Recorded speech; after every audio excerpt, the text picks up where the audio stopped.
네, 반갑습니다. 우리 최근에 그 육군 사관학교 안에서 좀 좋지 않은 일이 생겼죠. 우리 제가 군생활 하면서 육사 출신 장교들 여러 봤는데 육군 사관학교 출신들은 뭔가 달라요. 제가 볼 때는 굉장히 강직하고 또 성실하고 그 나라를 얼마나 사랑하는지 몰라요. 정말 육군 사관학교 출신들은 정말 나라가 자기 손에 달렸다고 생각하는 것 같았어요. 정말 열심히 정말 섬겼는데 저는 이제 카투사 출신인데 저희 카투사랑 좀 달랐어요. 카투사는 어떻게 하든 빠질까, 어떻게 하면 뺀질 놀까 그것만 생각하고 있는데 육군 산업쪽 출신 장교들은 정말 제가 볼 때는 훌륭한 사람들이었어요. 근데 육군 산업에서 성폭행이 일어났는데 그것도 교내 안에서 일어났는데 그걸 보고 제가 웬만하면 주급받지 않는데 우리 워낙 그런 일이 많이 일어나기 때문에 육군 산업교 안에서 교내에서 대낮에 그런 걸 보면서 참 악이 육군 산업교 안에 그지 들어갔구나. 참 악이 번창하고 있구나. 그런 생각을 했습니다. 많은 사람들도 충격을 많이 받고 허를 차며 이렇게 실망했다 그러고 이런 분위기가 지금 한국에 많이 있습니다. 여러분 우리 주위에 악이 있는데 저곳에도 악이 있을까 싶은 곳에서도 악이 일어나는 것을 봅니다. 교회도 마찬가지일 수도 있습니다. 교회는 가장 경건한 곳인데도 교회 안에서 여러 가지 악들이 벌어진다고 많은 이야기들이 일어나고 있고 실망한 사람들이 굉장히 많고 교회 떠나는 사람도 많이 생겼어요. 제가 최근에 어느 통계를 보니까 우리나라에서 지금 기독교인 중에 100만 명이 그러니까 기독교인 중에 100만 명이 교회를 다니지 않는데요. 지난달에 이 한국 목회사회연구소에서 조사를 했더라고요. 100만 명 정도 교회를 다니지 있지 않는데 요즘에 교회를 다니고 있지 않는 사람들을 가나안 성도라고 부른다 그러더라고요. 가나안 성도. 새로운 신조어가 탄생했어요. 가나안을 뒤집어 보면 안 나가잖아요. 안 나가. 그래서 가나안 성도라 그래요. 가나안 성도가 100만 명쯤 된다고 그래요. 그 사람들이 왜 교회 안 나가는지 알아보니까 조사를 해보니까 한 30%는 귀찮고 좀 자유롭게 살고 싶고 그렇다. 그런 사람도 있었고 한 24%는 목회자가 마음에 안 들어가지고 목회자가 실망해가지고 그렇다. 이런 사람이 있고요. 교인에게 실망한 사람이 19.3%나 됐어요. 그래서 목회자가 더 심한 것 같아요. 목회자는 24.3%고 교인은 19.3%인데 합계를 해보면 한 4% 정도가 사람에게 실망했으면 교회를 안 나가는 그런 일이 벌어진 거죠. 물론 그 안에는 오해도 있었을 거예요. 자기 문제도 있었을 것이고 또 여러 가지 오해도 있었을 것이고 실제로 교회 안에서 잘못된 일들이 일어났기 때문에 또 그럴 수 있다고 생각을 해요. 여러분 이 땅에는 악이라는 게 있어요. 세상 육사에도 악이 있고 교회에도 악이 있어요. 근데 그 악에 대해서 어떻게 반응하는지가 하나님 나라를 잘 누릴 수도 있고 악에 대해서 어떤 잘못된 태도를 가짐으로 하나님 나라를 누리지 못할 수도 있어요. 제가 지난주에는 우리 하나님 나라와 마음에 대한 이야기를 했습니다. 하나님의 좋은 씨앗이 왔지만 우리 마음의 상태에 따라 하나님 나라를 잘 누리는 사람이 있고 잘 누리지 못한 사람이 있다. 그런 말씀 나눴는데 우리 좋은 마음의 밭을 준비하고 하는 말씀을 받고 하나님 나라를 잘 누리고 있을 때 어떤 장애가 딱 등장하는데 이 장애도 예사롭지 않습니다. 이 장애가 바로 세상의 악과 악인에 대한 거예요. 세상의 악과 악인이 우리에게 와가지고 우리가 하나님 나라를 누리지 못하도록 방해를 합니다. 그래서 우리는 세상의 악과 악인에 대한 바른 태도를 가져야 합니다. 오늘 말씀은 우리 주님께서 세상에 악이 있다. 바로 우리 주위에 악인이 있다. 악과 악인에 대해서 어떤 태도를 가져야만 하나님 나라를 충분히 누릴 수 있는지를 알려주고 있습니다. 우리 함께 말씀 읽어볼까요? 여기 마태복음 13장 24절에서 30절 36절에서 43절 말씀 읽겠습니다. 교독할까요? 제가 먼저 읽겠습니다. 예수께서 또 다른 비유를 들어서 그들에게 말씀하셨다. 하늘나라는 자기 밭에다가 좋은 씨를 뿌리는 사람과 같다. 사람들이 잠자는 동안에 원수가 와서 미리 가운데 가라지를 뿌리고 갔다. 미리 줄기가 나서 열매를 맺을 때 가라지도 보였다. 그래서 주인의 종들이 와서 그에게 말하였다. 주인 너는 어른께서 밭에 좋은 씨를 뿌리지 않으셨습니다. 그런데 가라지가 어디 있습니까? 주인이 종들에게 말하기를 원수가 그렇게 하였구나 하였다. 종들이 주인에게 말하기를 그러면 우리가 가서 그것을 뽑아버릴까요 하였다. 그러나 주인이 이렇게 대답하였다. 우리가 가라지를 뽑다가 가라지와 함께 밀까지 뽑으면 어떻게 하겠느냐? 추수 때까지 둘 다 함께 자라도록 내버려 두어라. 추수할 때에 내가 추수꾼에게 먼저 가라지를 뽑아 단으로 묶어서 불태워버리고 밀은 내 곳간에 거두어들이라 하였다. 그 뒤에 예수께서 우리를 떠나서 집으로 들어가셨다. 제자들이 그에게 다가와서 말했다. 밭에 가라지 비유를 우리에게 설명하여 주십시오. 예수께서 말씀하셨다. 좋은 씨를 뿌리는 이는 인자요. 밭은 세상이다. 좋은 씨는 하나님의 자녀들이요 가라지는 악한 자의 자녀들이다. 가라지를 뿌리는 원수는 악마요. 추수 때는 세상 끝날이요. 추수꾼은 천사들이다. 가라지를 모았다가 물에 태워버리는 것과 같이 세상 끝날에도 그렇게 할 것이다. 인자가 천사들을 보낼 터인데 그들은 재짓게 하는 모든 일들과 불법을 행하는 모든 사람들을 자기 나라에서 모조리 끌어모아다가 그러면 그들이 거기서 울며 일을 할 것이다. 그때 의인들은 그들의 아버지 나라에서 해와 같이 빛날 것이다. 귀 있는 사람은 들어라. 시편 126편 말씀도 다 같이 한번 읽겠습니다. 5절 6절 읽겠습니다.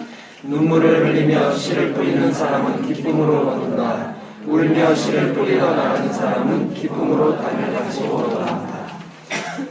여러분 세상에는 의만 존재하지 않습니다. 세상에는 악인도 함께 존재합니다. 오늘 말씀해 보니까 밀과 가라지가 함께 자란다 하면서 밀 가라지를 갖고 비교하고 있습니다. 밀은 이 팔레스타인 지역의 대표적인 곡식이었습니다. 우리나라는 벼농사를 주로 하지만 팔레스타인 지역 이스라엘은 밀농사를 했습니다. 밀농사를. 그래서 유대인들이 주로 먹는 빵은 밀로 만들어진 빵이에요. 일용할 양식을 주옵소서 할 때 그 양식은 빵을 이야기하는데 그 빵은 밀을 가지고 만든 빵을 이야기하는 거예요. 근데 밀을 심고 있는데 지금 가라지가 함께 있어요. 이 가라지는 독보리라고 하는데 이 잡초 같은 거거든요. 근데 어떻게 밀과 가라지가 함께 자라고 있을까요? 누가 이 독보리를 가라지를 뿌렸을까요? 로마법에 보면 다른 사람의 땅에 가라지를 뿌리는 자는 이런 처벌을 받는다는 법 규정이 있대요. 그런 사람이 있었다는 거죠.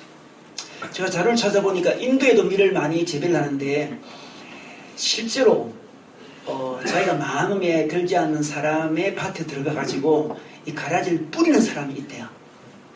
실제로 기분 나쁘면 그래서 위협을 한대요. 너 이 밭에 가라지 뿌려버린다 이렇게 위협을 한다는 거죠. 실제로 그런 일이 있다는 거예요. 팔레스타인 지역에 실제로 그런 일이 있었습니다.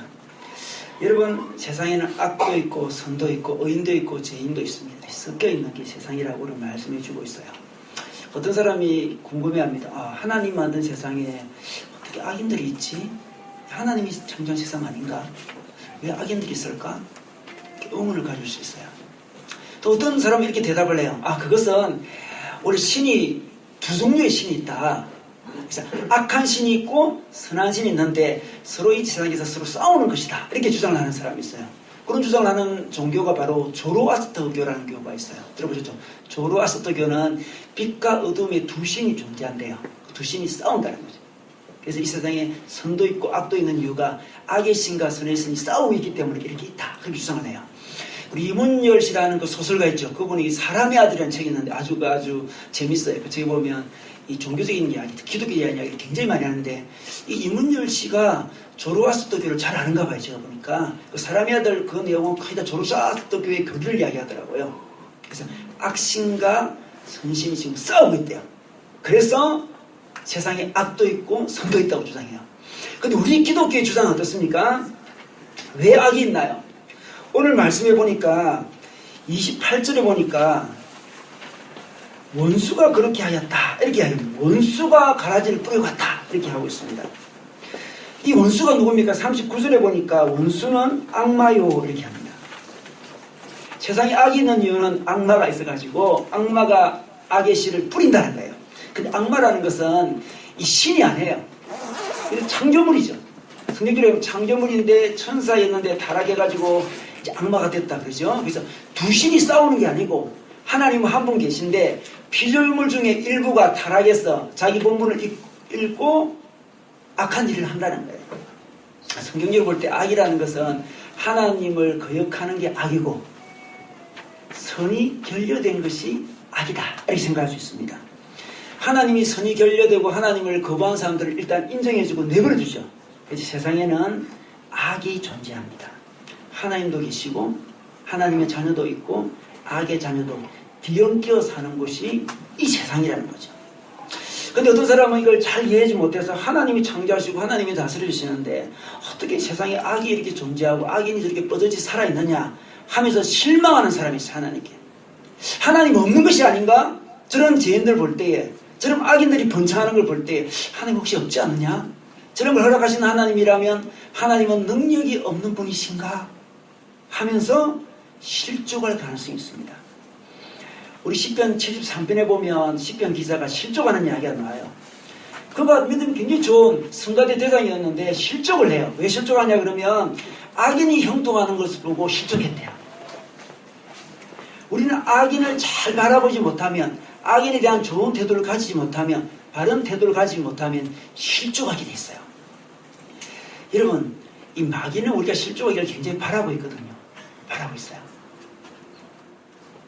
우리가 악에 대해서, 악인에 대해서 바른 반응을 못하도록 하면서 때때로 분노하도록 하면서 하나님께 실망하도록 하면서 실족해요. 저는 우리 중에도 실족한 사람이 있다고 생각해요. 악을 보면서, 악한 사람을 보면서 실족을 해버리는 거죠. 우리 존 비비어라는 목사님 계신데, 그분 제가 여러 권을 읽어봤는데 참 깊이 있고 다 좋은 책인 것 같습니다. 존 비비어 목사님의 관계라는 책이 있어요. 관계라는 책이 있는데 그 책이 그 원어로 보면 베이트 오브 세이탄이에요. 사탄의 미끼입니다. 사탄의 미끼는 뭐다? 실족이라는 거죠. 실족. 우리 중에 악이 있습니다. 악인이 있어요. 우리 관심을 계속 끌고 있습니다. 악에 대해서 지나친 관심을 가지다가 어느 순간 자기 상태를 알지 못하고 실족해버립니다. 그게 바로 사탄이 던져주는 미끼라는 거죠. 그래서 우리가 만나서 이야기할 때 악한 사람들의 이야기, 악한 어떤 교회의 이야기, 악인들의 번창하는 이야기, 그런 이야기를 계속 많이 하면 어느 순간 그것에 집중하게 되면서 실족해진다는 거죠. 실족하게 된다는 거예요. 그리고 악인에 대해서 대표적으로 잘못된 생각은 악인과 악을 분리해내려는 태도예요. 오늘 27절 볼까요? 우리 28절 보겠습니다. 28절 보면 종들이 주인에게 말합니다. 그러면 우리가 가서 그것을 뽑아버릴까요? 이렇게 이야기합니다. 원수가 가라지를 가라지 뿌려놨는데 그것을 뽑아버릴까요? 이렇게 이야기합니다. 뽑아버리고 싶은 마음, 없애버리고 싶은 마음, 이게 표적으로 잘못된 마음이에요. 예수님 당시에도 이 분리적인 경향을 가진 종파들이 많이 있었습니다. 바리새 종파, 이 바리새라는 자체가 불리하다 이 말이거든요. 다른 사람과 자기들을 분리했습니다. 죄인과 의인을 분리한 거죠. 율법을 잘 지키자는 너희들은 죄인이고 나는 의인이다 분리했습니다. 우리 쿰난 공동체라고 있었는데 그 공동체 사람들은 세상과 자기를 분리했어요. 분리했습니다. 자기들은 강야로 가서 공동체 생활을 하면서 자기는 빛의 자녀라고 부르고 세상에 사는 사람은 다 어둠의 자식이라고 불렀어요. 분리했습니다. 가장 쉬운 방법이에요. 열심당원들도 열심당원들이 있었는데 그 사람들은 로마를 가라지라고 생각했습니다. 가라지를 다 뽑아야 돼요. 로마인들을 다 뽑아버려야 됩니다. 그래서 무장 독립 투쟁을 했습니다. 대표적으로 분리하는 사람들의 특징이죠. 예수님의 제자 중에 요한과 야고보가 있었는데 성격이 아주 불같았어요. 우리의 아들이라고 불렸는데 사마리아 땅에 갔는데 사마리아 사람들이 예수님의 복음을 받아들이지 않지 어떻게 했습니까? 불을 내려 태워버립시다 이렇게 이야기를 해요. 예수님의 제자들 중에서도 가득한 사람들이 있었습니다. 나중에는 우리 요한이 사랑의 사도가 되었지만 젊었을 땐 그러지 않았습니다. 불리고 싶고 싶어요. 가라지를 뽑고 싶습니다. 가장 쉬운 방법이에요. 악인들 다 죽이고 싶어요. 악인들 다 없애고 싶습니다. 근데 주님에게 이 말을 하니까 주인이 어떻게 이야기합니까? 30절에 보면 추수 때까지 둘 다 함께 자라도록 내버려 두어라 이렇게 이야기하고 있습니다. 추수 때까지 내버려 두라고 이야기합니다. 그냥 두라는 거죠. 우리는 뽑아버리고 싶은데 그냥 두라고 이야기해요. 그냥 두면 여러분 어떻게 되겠습니까? 그냥 두면 그 가라지들이 밑에는 영양분을 뺏어 먹어요. 그 존 씨는 고통을 당합니다. 미련 고통을 당해요.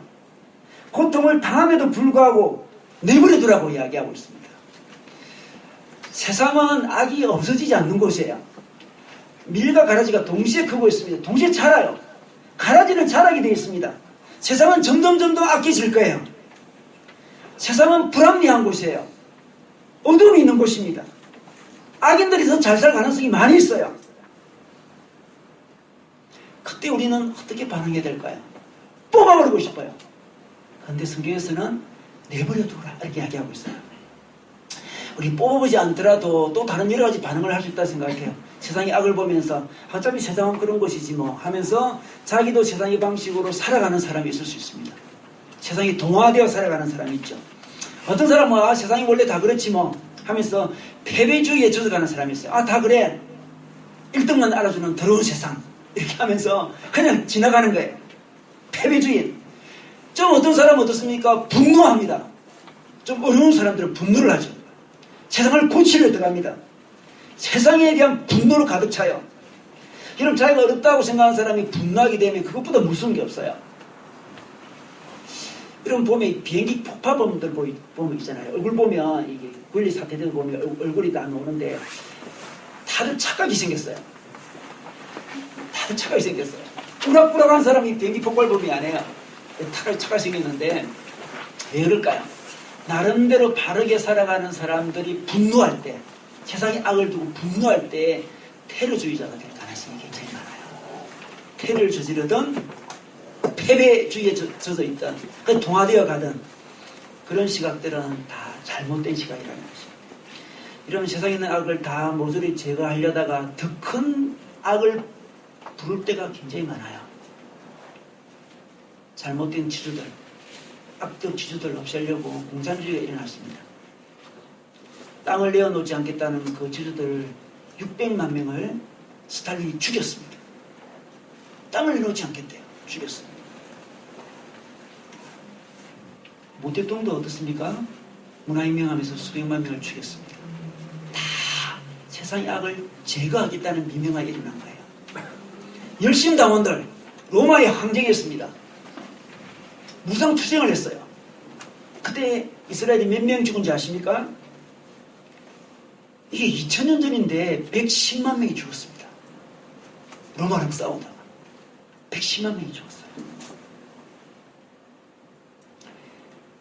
세상의 악들에 대해서 너무 쉽게 제거하려고 하다가 더 큰 악을 부를 때가 있음을 우리는 알 수 있습니다. 여러분 오늘 말씀은 세상에 주는 말씀이에요. 교회에 주는 말씀이 아니에요. 우리 38절에 보면 밭은 세상이다 이런 말씀이 있는데 이 말씀을 우리가 잘못 적용하면 교회도 그렇구나. 교회도 악이 있으니까 내버려 두자. 교회 가라지를 뽑지 말고 내버려 두자. 이렇게 오해할 수 있어요. 교회는 정화되어야 되는 곳이고 순서해야 되는 곳이죠. 교회는 치유도 필요해요. 우리 마태복음 18장에 보면 교회 안에 죄인들을 어떻게 다뤄야 되는지가 나와 있는데 죄를 지으면 두세 사람의 정인을 세워서 죄를 지적해야 될 것이고 그래도 말을 안 들으면 교회 전체가 그의 죄를 지적해야 될 것이고 그럼에도 불구하고 말을 듣지 않으면 세리처럼 여기라 이런 말씀이 있어요.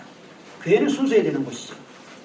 그럼에도 불구하고 교회와 세상은 일정 부분 서로 얽혀 있는 거죠. 교회도 마찬가지로 너무 성급하게 징계하는 것은 조심해야 됩니다. 분리해가는 거 굉장히 조심해야 돼요. 분리되는 사람이 더 나쁜 사람이 될 가능성이 많아요. 순수를 외치는 사람, 과도하게 순수를 외치는 사람이 이단이 될 가능성이 많습니다. 어느 교파는 주일날 전기불을 쓸 것인가 말 것인가, 켤 것인가 말 것인가를 갖고 교단이 나눠졌대요.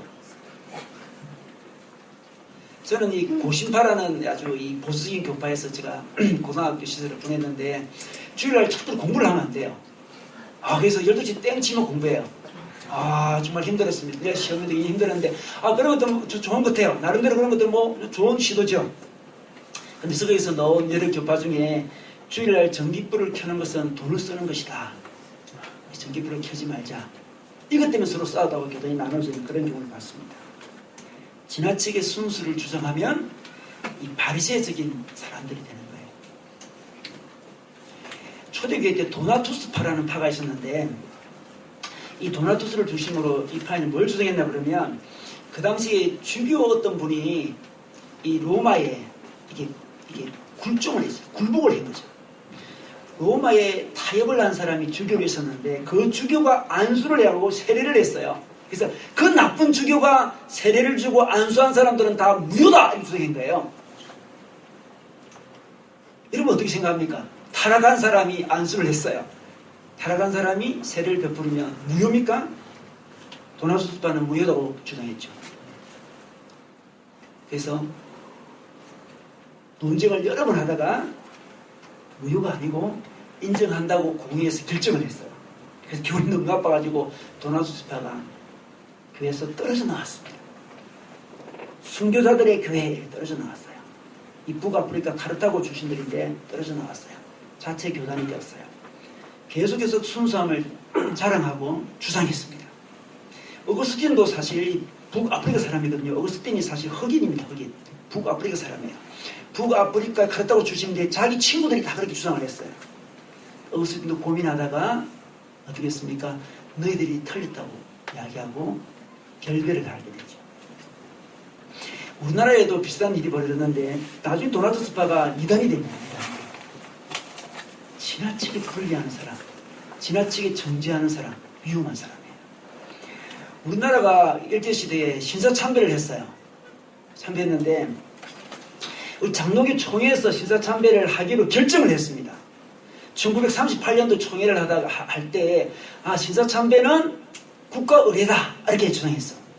그래가지고 예배 드릴 때 이게 교회 안에 신사가 있으면 신사에 가서 절하고 예배를 드려요. 토지 말대 앉아서 일이 벌어졌죠. 그런데 총회에서 그걸 통과시켜 버렸습니다. 해방이 되었습니다. 신사 참배한 장로님들, 우리 목사님들 해결을 하지 않았어요. 해결하지 않았어요. 해결하지 않는 그 목사와 장로를 인정하지 못하겠다고 그때 신사 참배 안 하고 옥중에 있었던 사람들이 들고 일어난 거죠. 일어났습니다. 많이 싸웠습니다. 신사 참배한 사람들이 해결을 하지 않아요. 뻔뻔하게 자기들이 잘했다고 그래요. 양들을 위해서 그랬다 이렇게 이야기해요. 너희들은 감옥으로 도망갔지만 우리는 남았어. 양들을 보호했다. 뭐 이런 식으로 이야기를 해요. 그때 하가 허문한 이 신사참배를 반대했던 사람들이 그 장로교에서 나와서 새로운 교파를 하나 만들었는데 그게 고신파라는 교파. 고신파를 만들었어요. 그런데 역사가들은 어떻게 평가합니까?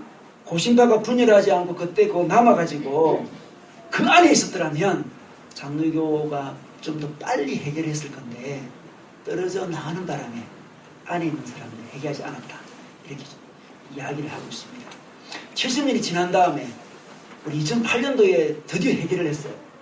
신사참배는 정말 한 70년 전이었고 70년 만에 해결을 정말 오랜 기간 동안 해결을 하지 않았습니다. 그것은 그 해결을 유도할 만한 그 참 거룩한 사람들이 그곳에서 떨어져 나와버렸기 때문에 그렇습니다. 우리 신사참배하신 우리 주기철 목사님이라는 분이 계신데 그분은 목사직에서 면직이 됐어요. 신사참배 안 한다고 면직이 됐습니다. 면직이 된 그분이 면직이었는데 복직을 시켜줘야 되잖아요. 복직을 안 시켰어요. 주기철 목사님을. 그래서 오랜 기간이 흐른 다음에 1997년도에 이제 장로교 총회에서 복직을 시켜서요. 참 웃기는 이야기죠. 이렇게 해결을 하지 않는 이유가 어디 있겠습니까? 지나치게 빨리 분리해버렸기 때문에 상처 때문에 그런 것입니다. 여러분 우리가 악인들을 볼 때 잘못된 사람들을 볼 때 빨리 자르려고 하면 안 돼요. 빨리 분리하려고 하면 안 됩니다. 내버려야 돼요. 근데 내버려둔다 했을 때 이 말이 그냥 내버려둔 게 아니죠. 30절에 보면 추수 때까지 동장게 자라도록 내버려둬라. 이 내버려두는 것은 그냥 마냥 내버려두는 게 아니고 하나님께 맡기는 거예요. 마지막 때가 될 때까지 하나님께 맡기는 거예요. 추수 때가 될 때까지 기다리는 거죠. 때가 되면 하나님이 심판하실 거예요. 여러분, 우리 잔치를 할 때 돼지를 잡잖아요. 돼지를 잡아요. 그 돼지를 잡기 전까지 있잖아요. 돼지를 잘 먹입니다. 돼지가 아주 살이 쪄요. 돼지가 아주 번성하는 거죠. 그때 여러분 마음속에 어떤 마음이 드나요? 저 돼지를 먹이면 안 되는데 저 나쁜 놈을 먹이다니. 그러지 않습니다. 그 놈은 죽을 놈이에요. 지금 살을 찧어가지고 잔치를 부릴 거예요. 지금 하나님이 내버려 두시는 거예요. 왜냐 그러면 가라지를 뽑다가 밀도 함께 뽑힐 가능성이 많기 때문에 그렇습니다. 이 가라지는 밀과 거의 비슷하게 생겼어요. 분간이 잘 되지 않아요.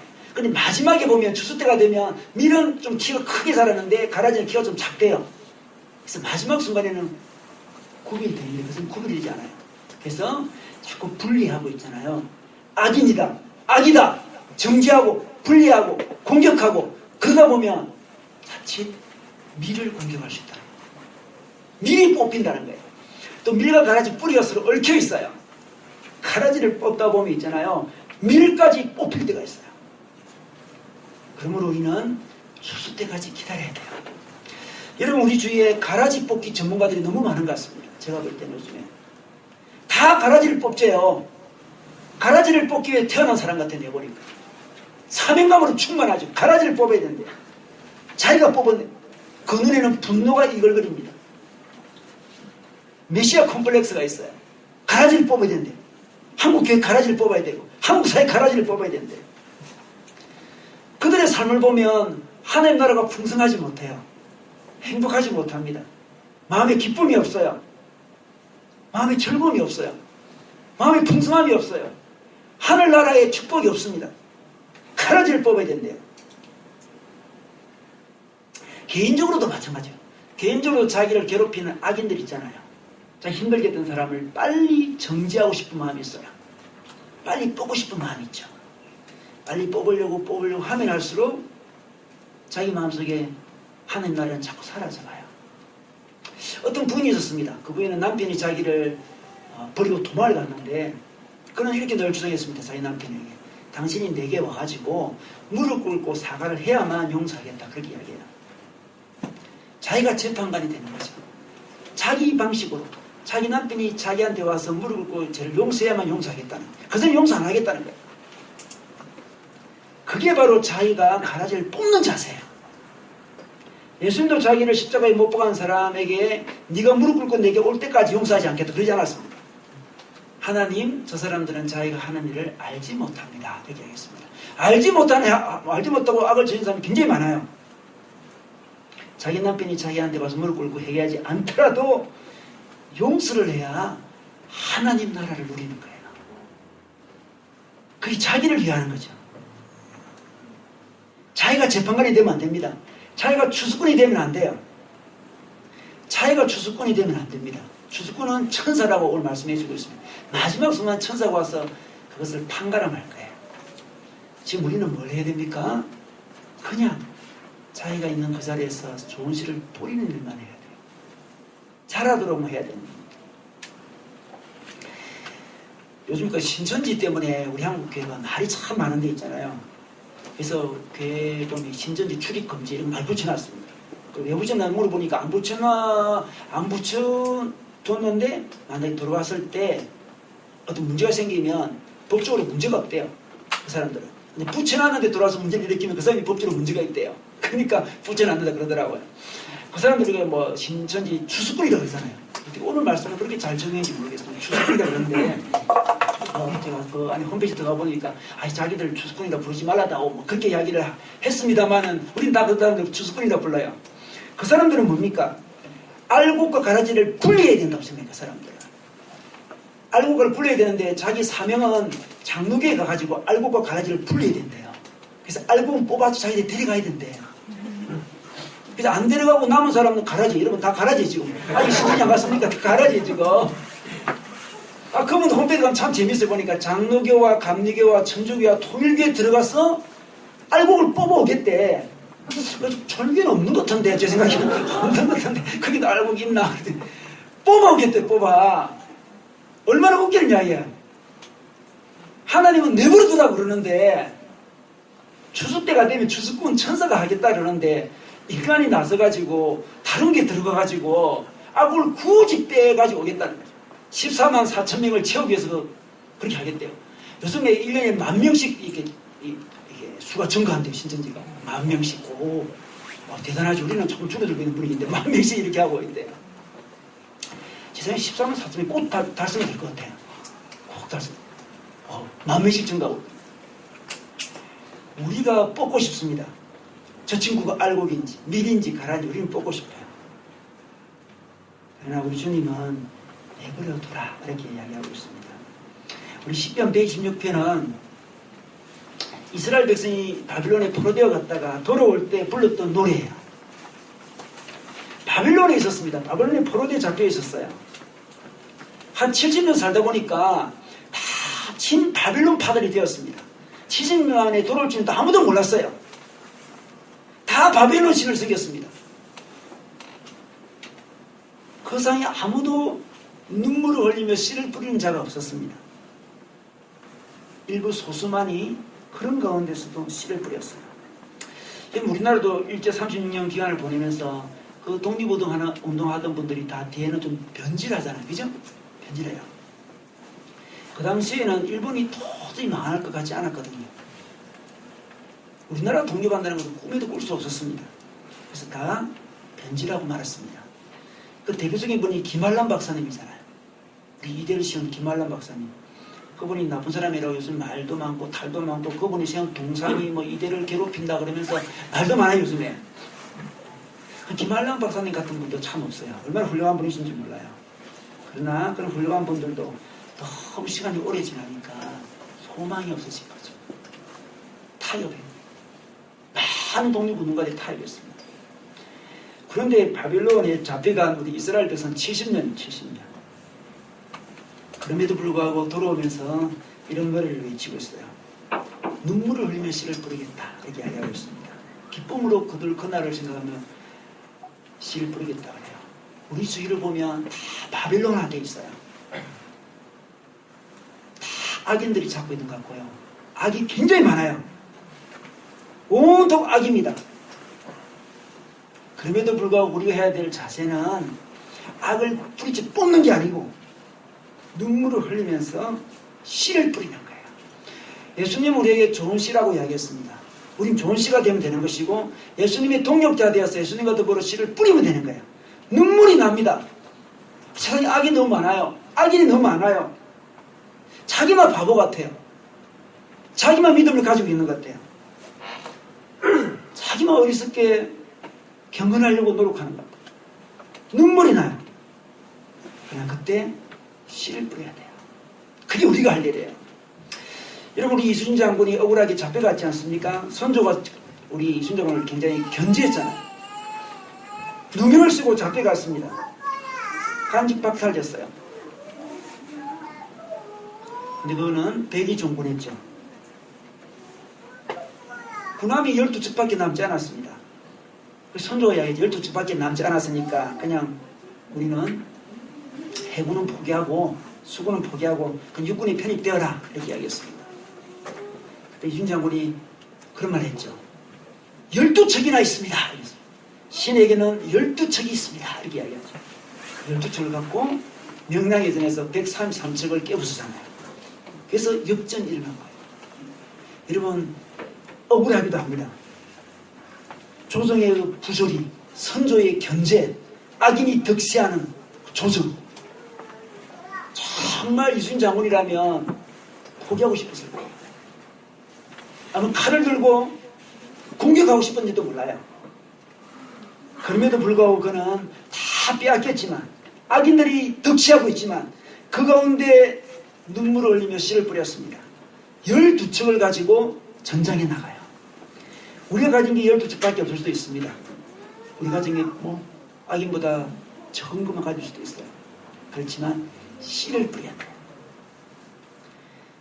우리 43절에 보면 이런 말씀이 있습니다. 그때 의인들은 그들의 하나님, 그들의 아버지 나라에서 해와 같이 빛날 것이다.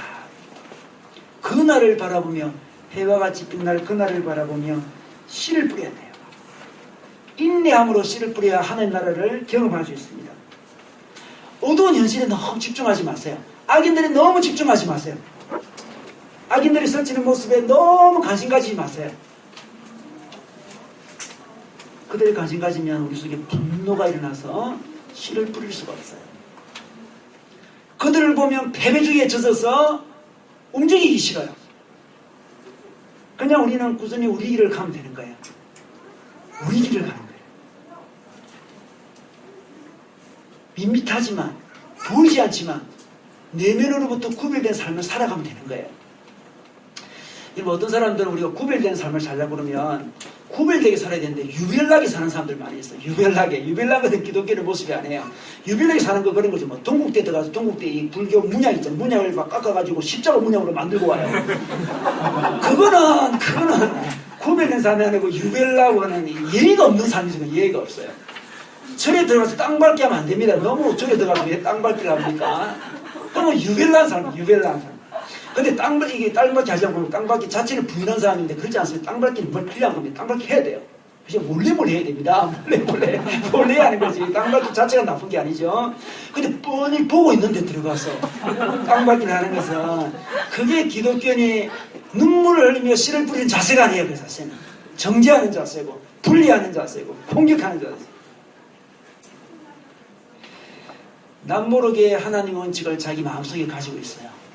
잘 드러나지 않을 수 있지만 꾸준히 씨를 뿌려요. 참아냅니다. 인내합니다. 거룩한 씨를 계속 뿌립니다. 계속 뿌려요. 어느 순간 하나님 나라가 경험이 돼요. 자기 삶에. 우리는 바리새인들이 아닙니다. 쉽게 비판하면 곤란합니다. 쉽게 얻어 도덕적 우울감을 가지면 안 돼요.